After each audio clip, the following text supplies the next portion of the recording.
Ora, muito bom dia.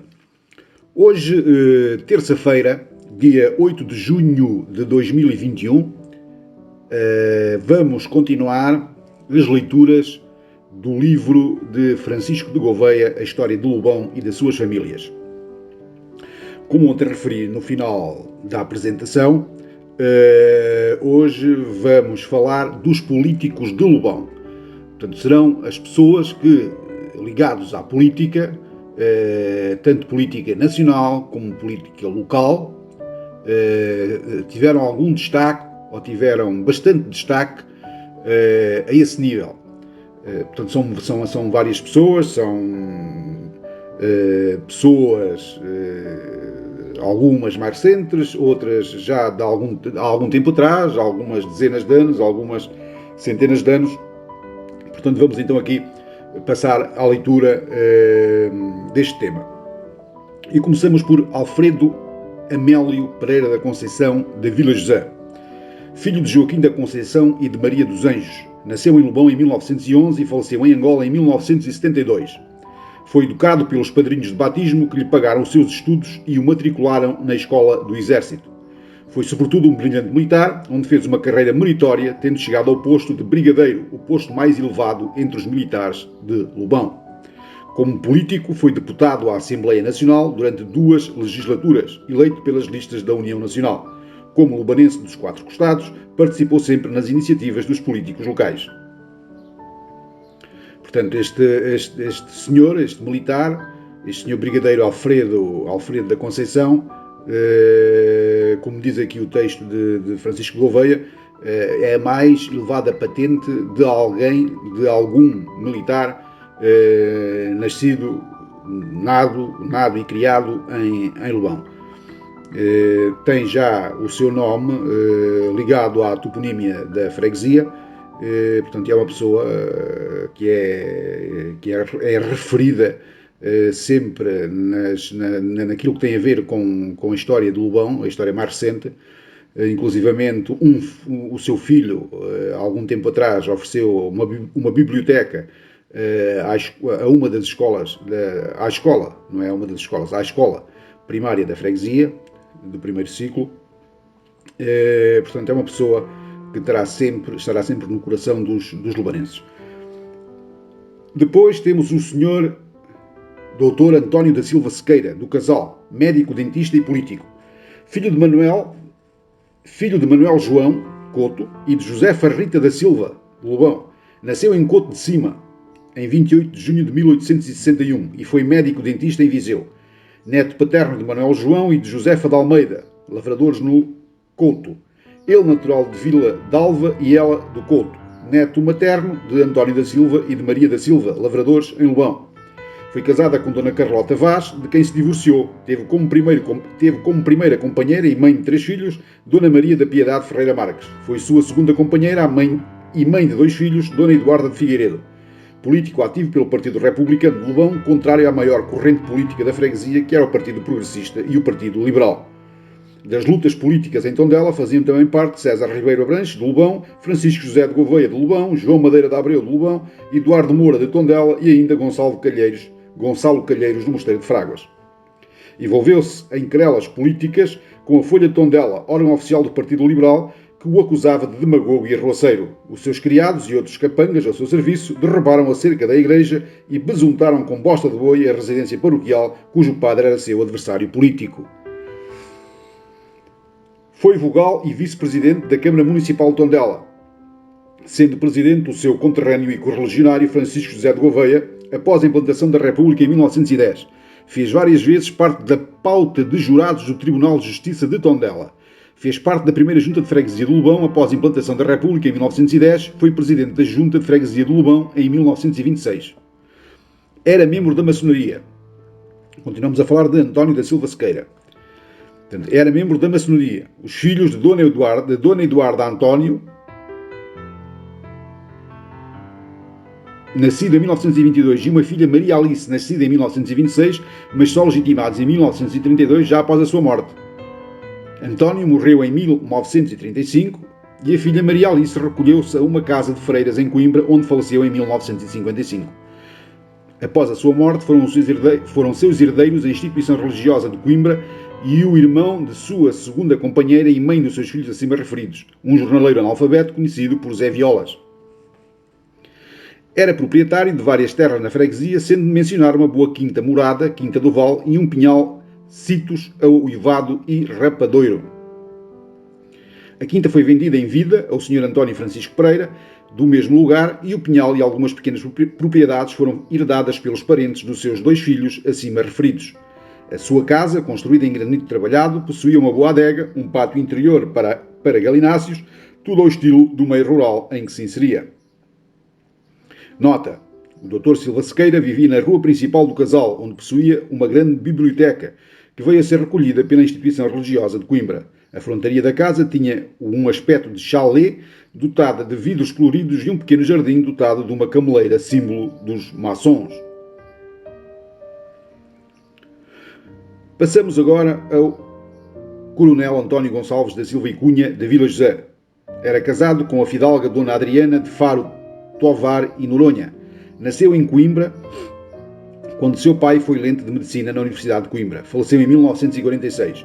O Coronel Gonçalves, como era conhecido em Lobão, sendo de raiz monárquica, acompanhou sempre o seu pai, chefe político na região e amigo íntimo do bispo de Viseu, Alves Martins. Após a implantação da República e desaparecido dos antigos partidos políticos, seguiu uma política de moderação, embora fiel aos seus ideais anteriores, não transigiu com as novas correntes da época que considerava demagógicas. Foi presidente da Câmara Municipal de Tondela, vencendo umas eleições em que o principal adversário era o conhecido poeta Tomás Ribeiro. Passemos agora ao Sr. César de Vasconcelos Ribeiro Abranches de Várzea. Aparece na lista do Partido Regenerador que concorria às eleições para a Câmara Municipal de Tondela em 1901, conforme lista publicada no Correio de Besteiros em 15 de janeiro de 1901. Dessa lista faziam parte como efetivos o Visconde de Nandufo, Gonçalo Calheiros da Gama Bandeira, João Carlos da Abreu Madeira, Francisco Alves Pinto, Alfredo Augusto Ferreira e Silva e José Henriques da Silva. Como suplentes, tinha o Dr. Miguel Tudela, o Dr. Manuel Lopes Veloso, Francisco José de Gouveia, de Lobão, Eduardo Rodrigues Moura, de Lobão, José Moreira da Silva Fernandes, César de Vasconcelos Ribeiro Abranches, de Lobão. A atividade política da família Ribeiro Abranches já vinha dos tempos de Roque Ribeiro Abranches, Visconde de Midões, o qual se encontra representado na toponímia de Lobão. Como se sabe, Roque e os seus filhos foram perseguidos e presos em tempos de Dom Miguel por terem aderido à causa de Dom Pedro, os liberais. Mais tarde foram reabilitados e os seus bens restituídos.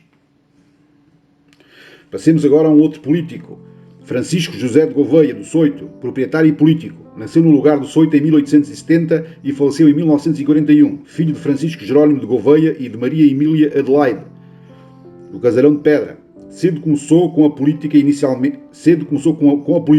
inicialmente pelo Partido Regenerador, depois pelo Partido Republicano. Foi chefe do Partido Republicano em Lobão. Contava com outros políticos de Lobão, da qual faziam parte César Ribeiro Abranches, o Dr. Silva Sequeira, Eduardo Moura, João Madeira da Abreu e Gonçalo Calheiros. Foi presidente da Câmara Municipal de Tondela e administrador do mesmo concelho. Foi presidente da Junta de Freguesia de Lobão. Fez parte da pauta de jurados do Tribunal de Tondela. Começou em 1908 na política nesta data. Vamos passar a outro político, o Dr. José de Seabra e Silva, Várzea de Cavalos. Nasceu em Torre de Vilela, nos arredores de Coimbra, em 1732, numa época em que o seu pai era lente de leis na Universidade de Coimbra. Filho do desembargador Lucas Seabra da Silva e de Dona Josefa Teresa de Moraes Ferraz. Fez os seus estudos preparatórios em Torre de Vilela com o padre Manuel de Sousa, doutor eclesiástico, e matriculou-se em seguida na Universidade de Coimbra aos 12 anos, tendo-se doutorado com 19 anos. Portanto, com certeza que era, na altura, era um jovem, era um miúdo inteligente, não é? Para se ter matriculado na Universidade aos 12 anos e se ter doutorado com 19 anos, de facto, também revela aqui já algum nível superior de inteligência. José Seabra da Silva, recordo que era filho, ele não era José Seabra da Silva, ele não era natural, José Seabra da Silva não era natural de Lobão, eram os seus pais, portanto, o Lucas Seabra da Silva e a Dona Josefa Teresa de Moraes Ferraz. Continuando, ainda falando do Dr. José Seabra da Silva, Em 1752 vai para Lisboa, onde o seu pai já era desembargador do Paço, e aí faz um exame de admissão à corte, que contou com a presença do Marquês de Pombal. O Marquês, que à época ainda não era primeiro-ministro, ficou impressionado com o seu exame e logo que assumiu o cargo nomeou o seu secretário para os assuntos de menor segredo. Protegido pelo Marquês, progrediu rapidamente na sua carreira, abraçou várias pastas até chegar a Ministro de Estado adjunto ao Primeiro-Ministro. Mais tarde caiu em desgraça na corte e, por ordem de Dom José e despacho do Marquês de Pombal, veio desterrado para Várzea de Cavalos antes de seguir para a Ilha das Cobras, no Brasil, e em seguida para a prisão das Pedras Negras, em Angola. No seu regresso de Angola, beneficiou do movimento da Viradeira, que visava reabilitar as pessoas perseguidas pelo Marquês de Pombal. Foi recebido no Cais das Colunas, em Lisboa, como um herói. Foi reabilitado e ainda chegou a Ministro das Religiões e Obras Públicas. Neste cargo, mandou construir a primeira estrada Lisboa-Porto e a primeira estrada real Mielhada-Viseu. O traçado desta estrada real foi feito de forma a servir as terras onde os seus antepassados foram senhores, isto é, entre Várzea de Cavalos e Valverde e entre Fail e Vila Cheia de Sá.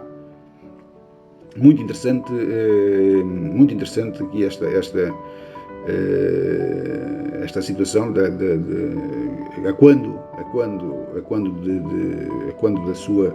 a quando da sua vigência como Ministro das Religiões e Obras Públicas, não é, ter sido ele, isto agora é uma parte meu, ter sido ele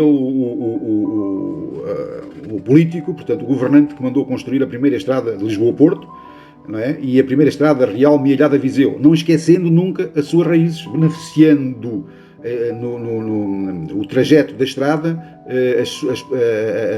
as aldeias de onde eram oriundos os seus antepassados.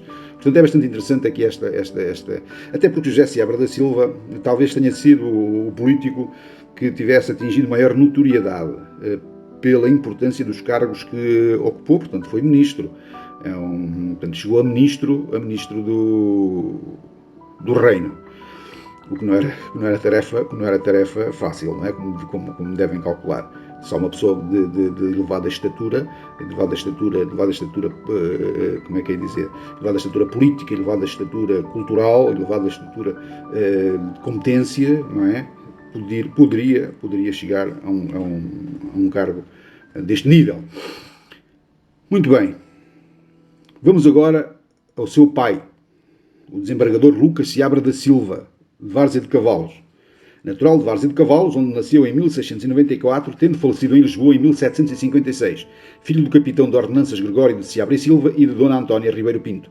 Casou com Dona Josefa Teresa de Muniz Ferraz em 1731, filha do Dr. Manuel Velho da Costa Marmeleiro, Morgado Fail, Figueiró dos Vinhos e Várzea de Cavalos.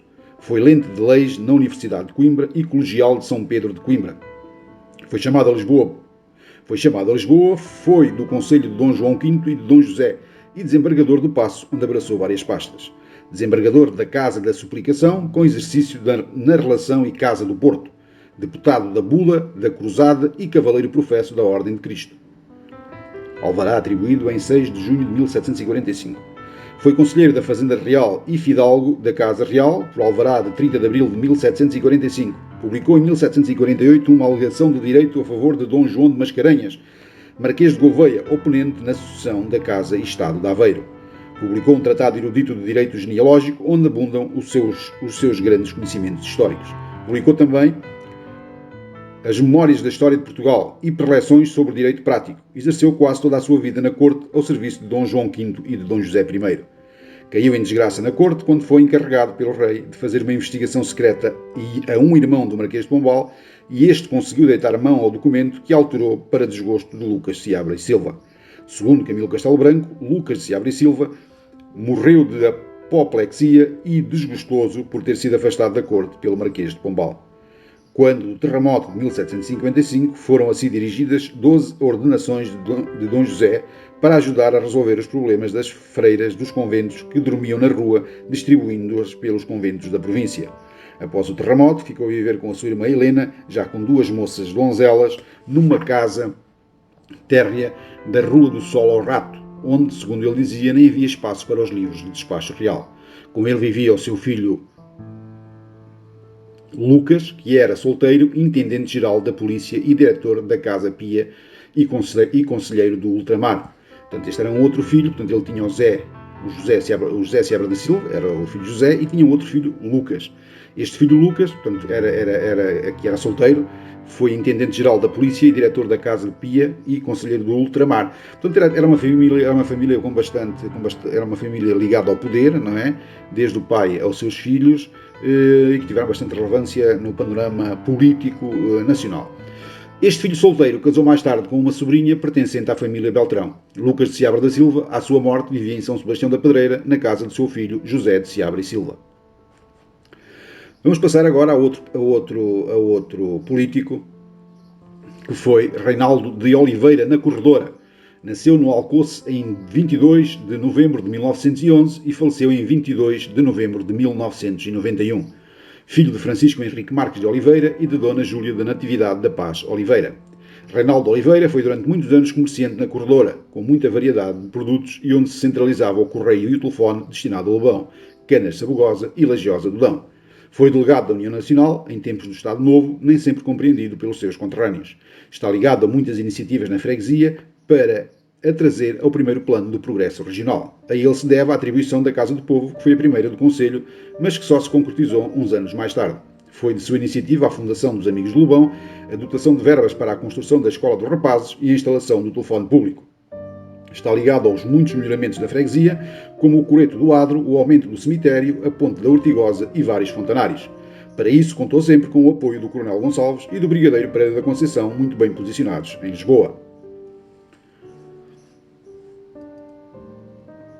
Reinaldo Oliveira, eu ainda, portanto, e agora é aqui uma chega minha, o Sr. Reinaldo Oliveira, que eu ainda conheci, de todos estes que tenho vindo a referir, não conheci nenhum pessoalmente. O Sr. Reinaldo conheci, e ainda durante alguns anos, tive o prazer de o ter presente no meu casamento, e era uma pessoa muito afável, era boa gente, como se costuma dizer, e foi uma pessoa que eu tive um gosto enorme de ter conhecido, e era amigo dele, e sou amigo dos seus familiares. Fica aqui esta nota, e vamos passar então ao próximo político do Lobão, que é o Sr. César de Vasconcelos Ribeiro Abranches de Várzea. Aparece na lista do Partido Regenerador, que concorria às eleições para a Câmara Municipal em 1901, conforme lista publicada no Correio de Besteiros em 5 de janeiro de 1903.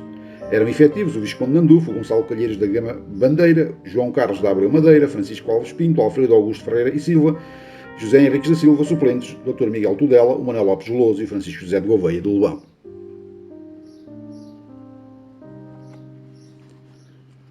Agora vamos aqui falar um bocadinho mais em pormenor.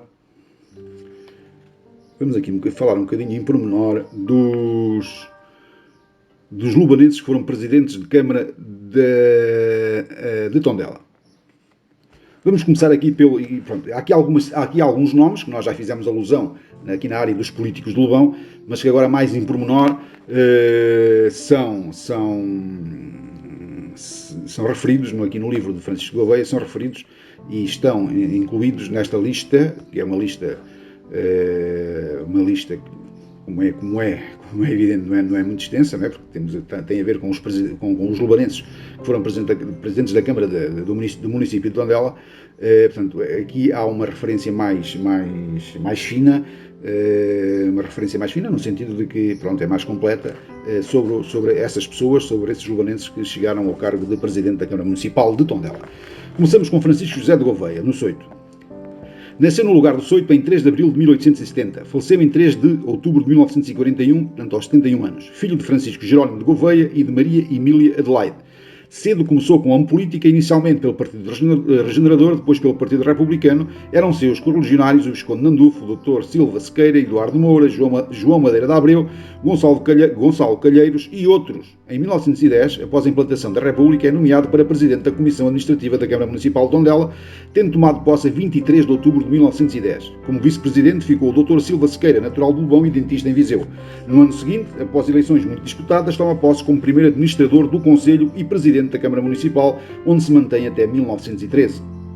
Em 1911, inaugura a Feira do Campo de Besteiros, em terrenos por si demarcados no ano anterior, cujo pelouro de feiras lhe pertencia. Em 1920 é chamado pelo governador civil de Viseu para presidir a Câmara Municipal, que se encontrava em anarquia. Em Lobão, fez parte da primeira comissão administrativa da Junta de Freguesia de Lobão após a implantação da República em 1910. Foi presidente da mesma Junta de Freguesia de 1934 a 1938 e continuou como secretário da Junta por motivo de doença, asma, até à sua morte em 1941. Importa referir que este Sr. Francisco José de Gouveia era um dos antepassados, eu não sei se seria pai ou avô, não sei se seria pai ou avô, falta-me esclarecer, confirmar esta situação. Portanto, seria pai ou avô do autor do livro, Francisco de Gouveia. Depois temos também outro lubanense que chegou a presidente da Câmara de Tondela, António Gonçalves da Silva e Cunha, da Vila José.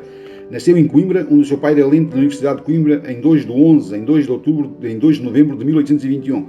Faleceu em Lisboa em 1946, filho do lente António Gonçalves da Silva e Cunha e de Dona Emília Josefina da Cis Andrade e casado com Dona Adriana Xucre de Faro, Tovar e Noronha.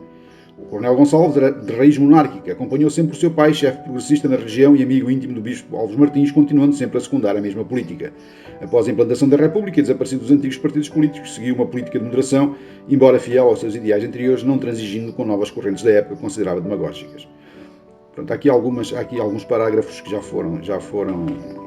são repetidos, não é? Da temática anterior, que eram os políticos de Lobão.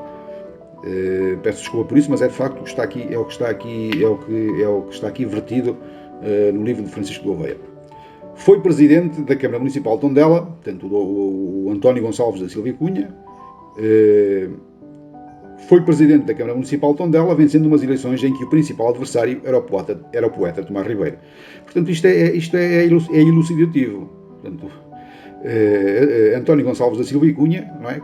Venceu numas eleições, e as eleições valiam o que valiam, como é evidente, não é? Estamos a falar de uma época, pronto, em que havia, de certeza, havia alguma manipulação, pronto, mas o que é facto é que Tomás Ribeiro, uma pessoa com bastante influência a nível nacional, perdeu umas eleições para António Gonçalves da Silva e Cunha, portanto, o poeta Tomás Ribeiro, de Parada de Conta.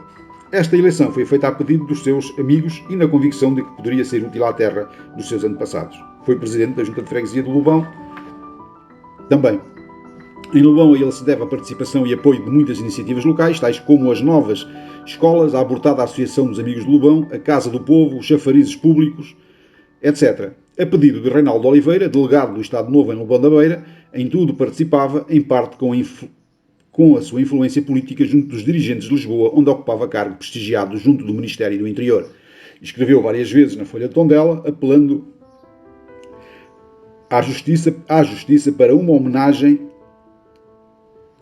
ao mestre de bacharéis Stanislau Lopes e ao jurisconsulto Sousa Lobão, homenagem que ainda hoje está por fazer. Este ilustre lubanense está justamente homenageado com o seu nome na toponímia da freguesia de Lobão da Beira. Outro lubanense presidente da Câmara de Tondela, Capitão Inácio Pires Chumbo, de Várzea, foi presidente da Câmara Municipal de Tondela em 1927. Fez parte da comissão para a instalação da Casa do Povo. Este capitão era natural de Amarante e em Lobão ligado à família Marques Pinto de Várzea. Depois temos também o Dr. António da Silva Sequeira. Este não foi presidente, mas foi vice-presidente. Portanto, foi vice-presidente da Câmara Municipal de Tondela em 1910. Era dentista em Viseu e foi um político com várias polémicas e confusões. Gabriel Paiva Ferreira, da Vila José, foi vice-presidente da Câmara Municipal de Tondela. Cedo foi para Ultramar, de onde regressou após a exemplar descolonização. Exemplar, entre aspas. Isto aqui é uma ironia. O exemplar de descolonização, entre aspas, ou entre comas, é uma ironia por parte de Francisco de Gouveia. Foi membro ativo do Partido Social Democrático, o que não é verdade. E aqui, de facto, Francisco de Gouveia, quem o informou mal. Ele foi de facto, e era afiliado no CDS, Centro Democrático Social. Eu sei porque, pronto, o Gabriel Paiva Ferreira era primo direito da minha mãe e, pronto, eu conheço muito bem, trabalhar no início da minha vida ativa como profissional, não é? Trabalhei para ele, não é? Porque ele era contabilista, era técnico de contas. Ele de facto nunca pertenceu ao PSD. Ele era, sim, membro do CDS. E pronto, isto hoje já vai também longo e tem sido ultimamente, estas gravações têm sido longas porque são temáticas que não dão para partir a meio. Portanto, nós temos que começar e chegar ao fim dentro dos temas abordados.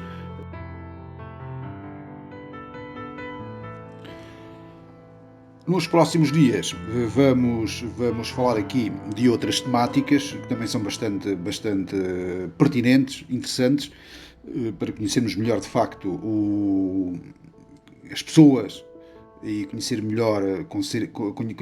melhor quem foram as pessoas mais ilustres e as pessoas que tiveram mais preponderância na freguesia, embora, como eu já disse anteriormente, todas as pessoas são importantes, todas as pessoas são importantes, portanto, são como as peças de um motor, portanto, desde a anilha à peça mais elaborada, à peça mais complexa, todas elas são importantes, porque a falta da anilha eventualmente pode gripar o motor. Portanto, toda a gente é importante numa sociedade, num grupo.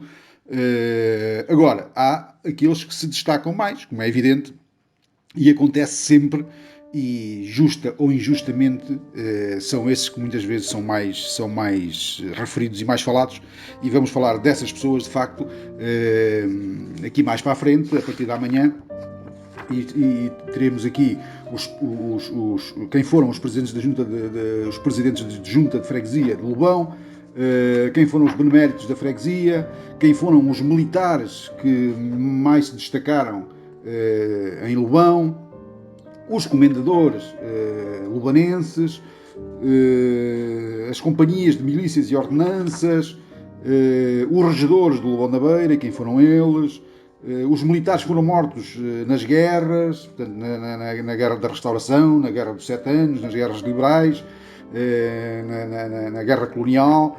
Portanto, iremos aqui e falaremos também de algumas biografias dos militares do Lobão da Beira, embora às vezes nós estejamos aqui a repetir alguma informação, não é? Porque depois umas entroncam nas outras e acaba por haver aqui alguma repetição, alguma redundância nestas leituras e nestas informações, mas isto é o que é o que está escrito e é aquilo que eu vou tentando filtrar para não ser muito repetitivo, mas que por vezes acontece. Portanto, ainda teremos aqui muita matéria para irmos falando, o que é muito bom. E pronto, chegamos ao fim. Por hoje é tudo. Agradeço a todos aqueles que têm a paciência de ouvir estas gravações e amanhã há mais, se Deus quiser. Muito obrigado e até amanhã.